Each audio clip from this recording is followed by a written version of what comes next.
नमस्कार साथियों। आज से शुरू होने जा रहा है वो सफर जो सिर्फ एक परीक्षा पास करने का नहीं बल्कि एक मिशन है दोस्तों, सरकारी नौकरी पाने का।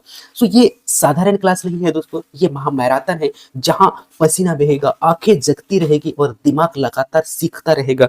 चाहे तबीयत खराब हो या हालत साथ ना दे रहा हो, लेकिन याद रखना दोस्तों, तूफानों से लड़कर ही चिराग रोशन होता है। और अगर आज तुम थक कर बैठ गए तो कल कोई और तुम्हारी कुर्सी लेकर जाएगा दोस्तों, जो तुम्हें मिलना चाहिए था। लेकिन अगर आज आप खुद को उठाकर क्लास में झोंक दिए तो कल लोग कहेंगे कि सर जी हमें भी पढ़ाइए। हर मिनट इस क्लास का तुम्हें मंजिल के करीब लेकर जाएगा दोस्तों। और ये मत सोचो कि तुमने क्या खो दिया है, बल्कि ये सोचो कि तुम्हें अभी क्या पाना है। और याद रखिए, जो आग अंदर जलती है ना, वही किसी दिन रोशन बनती है दोस्तों। और इस दुनिया को जगमगाती है। तो आइए दोस्तों, पूरी जोश और जुनून के साथ में इस क्लास की शुरुआत करते हैं। और ये एक ऐसा ऐतिहासिक महामैराथन क्लास होगा दोस्तों, जिसमें हम बहुत कम समय में बहुत अधिक पढ़ने का प्रयास करेंगे। और ये पूरे क्लासेस फिल्टर वाले क्लासेस होंगे दोस्तों, जो आपको 1 से 2 नंबर आपको दिलाने का वादा करेंगे एक एक क्लास। लेकिन क्लास बहुत छोटे होंगे, लेकिन मेरा पूरा प्रयास यही रहेगा कि आपको ज्यादा से ज्यादा मैं फैक्ट दे सकूं जो कि एग्जाम में पूछे गए हैं। और ये पूरा जो महामैराथन का जो क्लास है दोस्तों, ये एनालिसिस उस आधार पर किया गया दोस्तों, जो कि आपके प्रीवियस क्वेश्चन पेपर या फिर मॉडल पेपर जो अभी तैयार किए गए हैं आप लोगों के लिए, उन आधार पर जो है ये महामैराथन क्लास हो रहा है, जिसमें कि आपको एक एक टॉपिक को बहुत अच्छा से समझना है। चलिए दोस्तों, बिना समय गवाए हम चलते हैं जैविक वर्गीकरण की ओर और हम समझते हैं यहाँ पे बायोलॉजिकल क्लासिफिकेशन को। ठीक है, अब यहाँ पे आपको विज्ञान को समझाने की जरूरत नहीं है दोस्तों। मैं उम्मीद करता हूँ कि आप साइंस के स्टूडेंट हो, तो कहीं ना कहीं विज्ञान को आप अच्छे से समझते होंगे और इस क्लास से आप कनेक्ट कर पाओगे। सबसे पहले मैं आपको लेकर चलता हूँ दोस्तों जैविक वर्गीकरण से। ठीक है, यानी कि जैविक मीन्स हो गया दोस्तों, जिसमें कि हम विभिन्न प्रकार के पेड़ पौधे हमारे आसपास में देखते हैं, विभिन्न प्रकार के जीव जंतु देखते हैं दोस्तों। जो बहुत कुछ जंतु ऐसे होते हैं जो छोटे होते हैं, सूक्ष्म होते हैं, जिन्हें हम देख भी नहीं पाते हैं, और बल्कि बहुत कुछ ऐसे होते हैं जो बहुत बड़े विशालकाय होते हैं, जैसे कि हाथी हो गया, है ना। तो कुछ ऐसे जीव है, यानी कि हम कह सकते हैं दोस्तों कि जो अनेक प्रकार के जो जीव है, जो छोटे बड़े हैं, उन सभी को अलग अलग रूप में उनके लक्षणों के आधार पर वर्गीकृत किया यहाँ पर जाता है, जिसे वर्गीकरण यानी कि हम कह सकते हैं दोस्तों क्लासिफिकेशन कहते हैं। और यह जैविक वर्गीकरण का एक पार्ट हम कह सकते हैं दोस्तों, जिसमें कि विभिन्न प्रकार के जीवों को उनके समान लक्षणों के आधार पर अलग अलग वर्गों में बांटा जाता है, ताकि उनका अध्ययन सरल हो सके और व्यवस्थित ढंग से उनका अध्ययन किया जा सके। और इसी आधार पर अभी लगातार उनका अध्ययन जो है करते जा रहे हैं दोस्तों वैज्ञानिक। ठीक है, ये एक बहुत अच्छा एक टूल हम कह सकते हैं दोस्तों, जो वर्गीकरण है, और जो कि अलग अलग प्रकार के जीवों को, यानी कि हजारों करोड़ों जीवों में से कुछ जीवों के लक्षणों के आधार पर उनको अलग अलग वर्गों में बांटना, ये वर्गीकरण के लिए वर्गीकरण के माध्यम से बहुत आसान हो जाता है। ठीक है, इस प्रकार से यहाँ पे जीवों का वर्गीकरण किया जाता है दोस्तों। और ये वर्गीकरण इसीलिए आवश्यक हो जाता है क्योंकि इसका अध्ययन यहाँ पे आसान हो जाता है, और साथ ही साथ इनकी जो आवश्यकता है उन जीवों को हम समझ सकते हैं। ठीक है, ये एक इंसान के लिए बहुत ही महत्वपूर्ण हो जाता है। ठीक है, तो इस प्रकार से यहाँ पे वर्गीकरण आया। अब वर्गीकरण क्यों आवश्यकता पड़ा, ये 2-3 पॉइंट आपको याद रखना है। तो सरल अध्ययन के तौर पे और एक व्यवस्थित ढंग से उन्हें, यानी कि उनका अध्ययन किया जा सके। ठीक है, इसीलिए ठीक इसके बाद में नेक्स्ट अगला जैविक वर्गीकरण की आवश्यकता की ओर लेकर चलता हूँ दोस्तों मैं आपको, यानी कि प्रत्येक जीव को अत्यधिक, यानी कि इनकी अत्यधिक विविधता को समझ सके, इसके लिए इसकी आवश्यकता पड़ी। इसके साथ में इसका जो अध्ययन है वो आसान हो सके। ठीक है, यानी कि इसका अध्ययन जो है आसान हो और वैज्ञानिक और इसे आसान बना सके। अब ये आसान कैसे दोस्तों, मान लीजिएगा कि आप सभी को पता है दोस्तों कि जो पृथ्वी में हजारों करोड़ों ऐसे जीव हैं जो कि विभिन्न छोटे छोटे और छोटे से लेकर बड़े तक हैं। तो उन सभी को कोई एक व्यक्ति अपने जीवन काल में तो उनका सभी का अध्ययन नहीं कर सकता है ना। तो इसी को ध्यान में रखते हुए यहाँ पे वर्गीकरण आया, और वर्गीकरण के माध्यम से जो है वैज्ञानिकों ने धीरे धीरे अध्ययन करते गए, उनको अलग बांटते गए, और जैसे जैसे नई जीवों का पता चलते गया, और उसी आधार पर उन जीवों का भी यहाँ पर अध्ययन करते गए। तो ये एक अध्ययन के आधार पर यदि हम देखें तो ये वर्गीकरण बहुत ही आवश्यक हो जाता है। ठीक है, इसके बाद में विकासात्मक संबंधों को जानना, ये भी वर्गीकरण के लिए बहुत ही महत्वपूर्ण होता है। साथ ही साथ नई प्रजातियों का पहचान करना। ठीक है, जिसका जिक्र मैंने अभी कुछ समय पहले किया था। ठीक है, तो इस प्रकार से आपको यहाँ पे पूछा जा सकता है कि वर्गीकरण की आवश्यकता क्यों पड़ी। तो आपको याद रखना है दोस्तों, जैविक यानी कि जीवों के अत्यधिक विविधता को समझने के लिए, साथ ही साथ अध्ययन को आसान बनाने के लिए, और विकासात्मक संबंधों को जानने के लिए, और नए जीवों का पहचान करने के लिए ये वर्गीकरण की आवश्यकता यहाँ पर हमें देखने को मिलती है। ठीक है, ये आपको यहाँ पर याद रखना है। अब ये तो था दोस्तों जैविक वर्गीकरण का एक शॉर्ट और आसान और एक सरल शब्दों में मैंने यहाँ पे इसका परिचय देने का प्रयास किया। ठीक है, इसके बाद में मैं आपको लेकर चलता हूँ दोस्तों नामकरण की ओर, क्योंकि यहाँ पे हम उन पॉइंटों को ज्यादा हाईलाइट करेंगे दोस्तों जहां से क्वेश्चन बनने की संभावना बहुत ही ज्यादा हो जाती है। ठीक है, सो अब मैं आपको बताता हूँ दोस्तों नामकरण प्रणाली। अब नामकरण प्रणाली में भी क्या क्या पॉइंट आपको याद रखना है दोस्तों, जो कि आप सभी को पता है। सबसे पहले तो नामकरण की जो पद्धति है, नामकरण प्रणाली किसने दिया था दोस्तों, यानी कि नामकरण प्रणाली भी दो प्रकार से होंगे। तो सबसे पहले हम यहाँ पे देखेंगे द्वैध नामकरण प्रणाली। द्वैध नामकरण प्रणाली यानी कि इसका प्रस्ताव जो दोस्तों खासकर जो दिया था दोस्तों, वो दिया था कार्ल कार्ल लिनियस महोदय ने। सो अब आपसे यहाँ पे क्वेश्चन पूछा जा सकता है कि द्वैध नामकरण या नामकरण प्रणाली के अंतर्गत जो है द्वैध नामकरण प्रणाली किसने दिया था। सो द्वैध नामकरण प्रणाली जो है दोस्तों, इसने कार्ल लिनियस ने सबसे पहले यहाँ पर दिया था, जिसमें कि दो नाम यहाँ पर होते हैं दोस्तों। पहला नाम वंश का होता है, ये वेरी वेरी इंपॉर्टेंट पॉइंट है दोस्तों। आपसे क्या पूछेगा क्वेश्चन की, यानी कि जीवों का नामकरण में जो प्रथम नाम होता है, या जो नामकरण जो कार्ल लिनियस के द्वारा जो दिया गया था दोस्तों, उसमें जो है पहला शब्द क्या होता है। so, पहला शब्द क्या होता है, वंश होता है। दूसरा जो शब्द होता है दोस्तों प्रजाति, या फिर जिसे हम कहते हैं जाति। ठीक है, so, ये दो शब्द यहाँ पर निकल के सामने आते हैं। पहला शब्द होता है वंश, दूसरा शब्द होता है जाति। ठीक है, और इसका वर्गीकरण भी मैं पूरा डिटेल से आपको यहाँ पर बता दूंगा कि क्या क्या होता है। पहले जाति होगा, फिर वंश होगा, फिर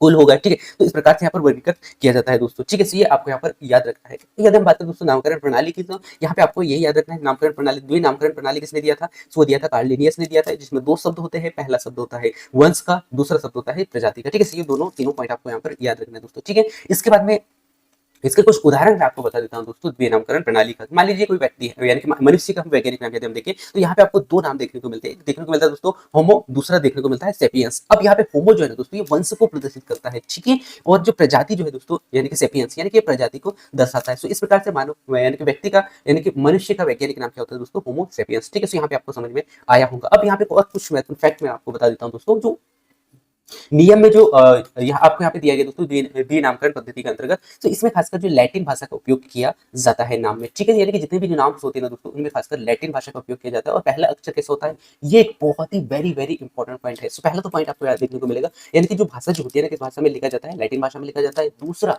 यानी कि इसमें जो है सबसे पहला जो अक्षर जो होता है ना दोस्तों, वो कैसे होता है, बड़ा, यानी कि कैपिटल में होता है। ठीक है, और दूसरा कैसे होगा, छोटा होगा। देखो यहाँ पे आप देख पा रहे होंगे, यानी कि पहला जो अक्षर कैसा है, कैपिटल में है। दूसरा यानी कि सेकंड अक्षर होगा होमो सेपियंस, यानी कि छोटा स्मॉल लेटर में होता है। और पूरा नाम कैसा होता है दोस्तों, पूरा नाम आपको यहाँ पर देखने को मिलेगा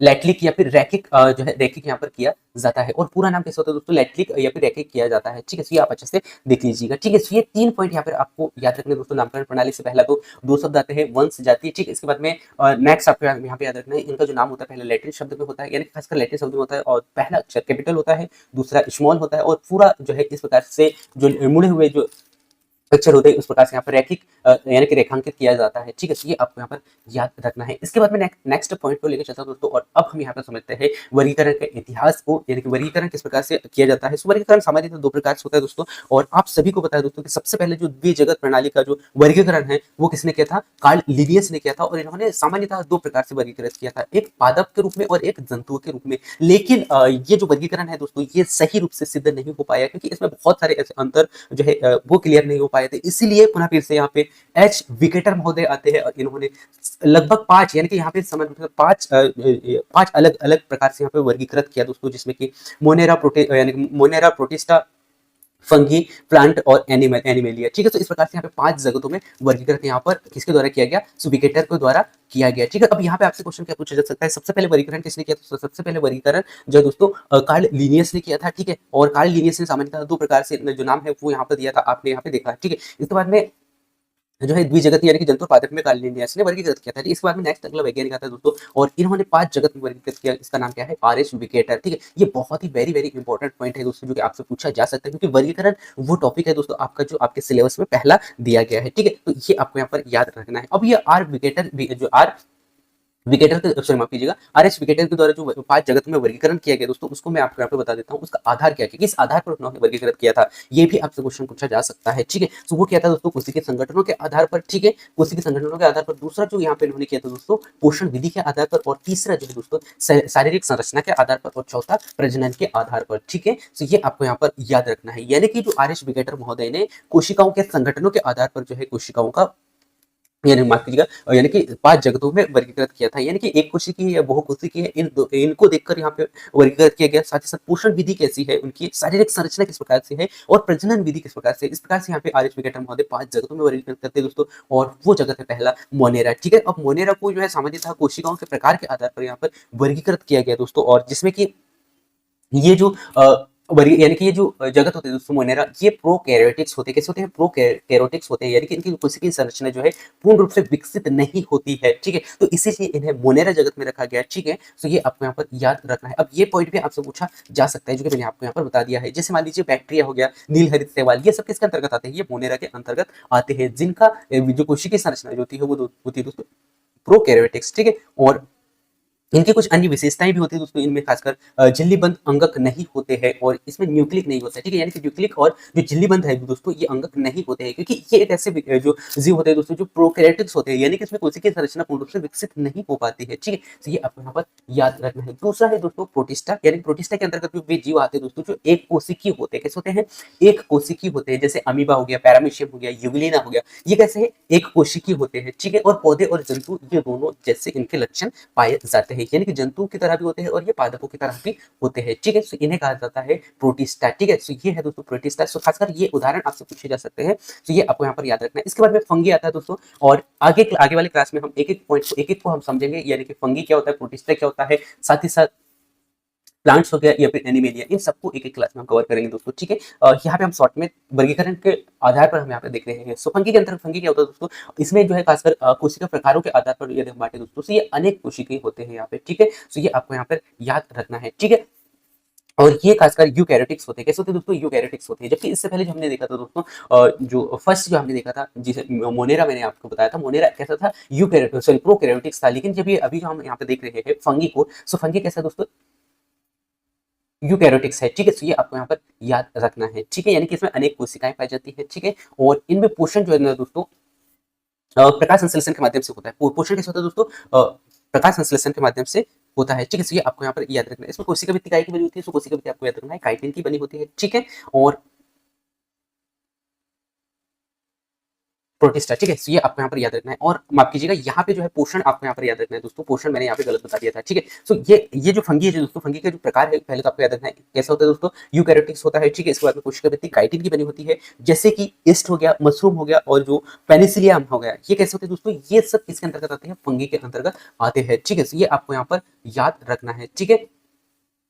इसके बाद में नेक्स्ट अगला है दोस्तों प्लांट, और प्लांट में आप सभी को पता है दोस्तों कि ये जो प्रकार होते हैं इनके, ये यूकैरियोटिक्स और मल्टी सेलुलर होते हैं ना, यूकैरियोटिक्स और कैसे होते हैं? मल्टी सेलुलर होते हैं। और ये साथ साथ ये वो जो पादप होते हैं दोस्तों जिनमें कि स्वपोषण की जो प्रक्रिया यहाँ पर पाई जाती है, यानी कि अपना भोजन स्वयं बनाते हैं। और ये खासकर इनमें जो है कोशिका भित्ति सेलुलोज की बना होता है, ठीक है? और उदाहरण जैसे ब्रायोफाइटा हो गया, टेरिडोफाइटा और जिम्नोस्पर्म, ठीक है? तो ये सब किसके अंतर्गत आते हैं दोस्तों? ये आते हैं आपके प्लांट्स के अंतर्गत, ठीक है? तो ये आपको यहाँ पर याद रखना है। शॉर्ट में आपको ये पॉइंट याद रखना है दोस्तों, जहाँ से क्वेश्चन बनने की संभावना यहाँ पर बढ़ जाती है, ठीक है? इसके बाद में एनिमिलिया लास्ट आता है दोस्तों, जिसमें कि कोशिकीय संरचना यूकैरियोटिक्स और ये भी मल्टी सेलुलर होते हैं दोस्तों, यानी कि ये इनमें यूकैरियोटिक संरचना पाई जाती है। और इसमें कुपोषण जो है ना दोस्तों, ये विषमपोषी होता है। कैसे होता है? विषमपोषी होता है, ठीक है? यानी कि दूसरों पर ये आश्रित होते हैं, ठीक है? और कोशिका भित्ति यहाँ पर नहीं पाई जाती है दोस्तों एनिमिलिया में, ठीक है? यानी कि कोशिका भित्ति किन में पाई जाती है? ये पादपों में पाई जाती है, ठीक है? तो ये आपको यहाँ पर याद रखना है। और पादपों में भी काय का बना होता है दोस्तों, तो आपको यहाँ पर मैंने बताया था पादपों में जो कोशिका भित्ति जो बनी होती है सेल्यूलोज की बनी होती है, ठीक है? इससे पहले जो मैंने बताया था दोस्तों फंगी में कोशिका भित्ति काय की बनी होती है? काइटिन की बनी होती है, ठीक है? तो ये मैं बार बार इसीलिए बता रहा हूँ ताकि आप इन पॉइंटों को आप अच्छे से याद रखें, क्योंकि यहीं से ज्यादातर क्वेश्चन पूछे जाते हैं, ठीक है? इसके बाद में नेक्स्ट अगला है दोस्तों वायरस, और यहाँ पे हम समझते हैं वायरस का वर्गीकरण क्यों आवश्यक है और इसका क्या प्रभाव पड़ता है, ठीक है? तो वायरस ना तो पूरी तरह से जीव है और ना ही निर्जीव है दोस्तों, ठीक है? इसीलिए अलग से इसको अध्ययन यहाँ पर किया जाता है, ठीक है? यानी कि आपको याद रखना है वायरस जो है ना ही जीव है ना ही निर्जीव है, जीव है यानी कि जीव है ना ही निर्जीव है, इसीलिए इसको वर्गीकरण करना थोड़ा सा यहाँ पे आसान होता है, यानी कि थोड़ा कठिन हो जाता है, इसीलिए इसको अलग से वर्गीकृत किया गया है। और जीवित कोशिकाओं के बाहर ये कैसे होता है? निष्क्रिय होता है, लेकिन जीवों के अंदर आने पर ये कैसे हो गया? सक्रिय अवस्था में पाया जाता है, ठीक है? तो ये आपको यहाँ पर याद रखना है, ठीक है? और डीएनए और आरएनए में कोई एक यानी कि में से कोई एक अणु यहाँ पर होता है, ठीक है? तो ये आपको यहाँ पर याद रखना है, वो चाहे डीएनए हो सकता है, ठीक है? या फिर आरएनए हो सकता है, ठीक है? ये दोनों यहाँ पर हो सकते हैं, ठीक है? इसके बाद में कुछ इंपॉर्टेंट पॉइंट मैं आपको यहाँ पर बता देता हूँ दोस्तों, जो अभी तक हमने यहाँ पे पढ़ा है। कार्ल लिनियस को बताया मैंने दोस्तों, जो कि कार्ल लिनियस जो है आधुनिक वर्गीकरण के जनक माने जाते हैं, और इन्होंने कितने 5 जगतों में किसने वर्गीकृत किया था? सो 5 जगत में आप सभी को पता है दोस्तों, जो यहाँ पे आर.एच. विकेटर महोदय ने 5 जगतों में वर्गीकृत किया था। अब यहाँ पे आपको बता देता हूँ मैं कि अभी वर्तमान में या हम कह सकते हैं दोस्तों आधुनिक में यानी कि आधुनिक वर्गीकरण का जो जनक है दोस्तों, वो है कार्ल लिनियस वर्गीकरण का, ठीक है? सो ये आपको यहाँ पर याद रखना है। और विकेटर महोदय ने 5 जगतों में वर्गीकृत किया था, जैसे कि आपको बताया था मैंने, प्रोटिस्टा, फंजाई, ठीक है? और एनिमलिया, ठीक है? इस प्रकार से 5 जगतों में वर्गीकृत इन्होंने किया था। और मोनेरा में सभी प्रोकैरियोटिक्स आते हैं, ये मैंने बताया था।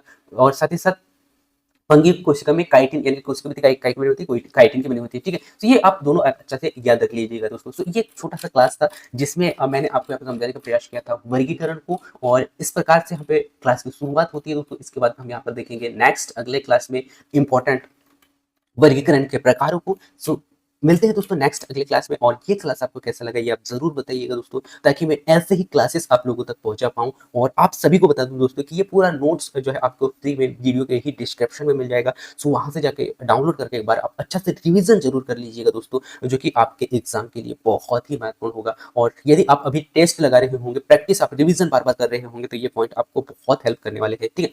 So thank you so much, मिलते हैं दोस्तों अगले क्लास में, तब तक जय हिंद।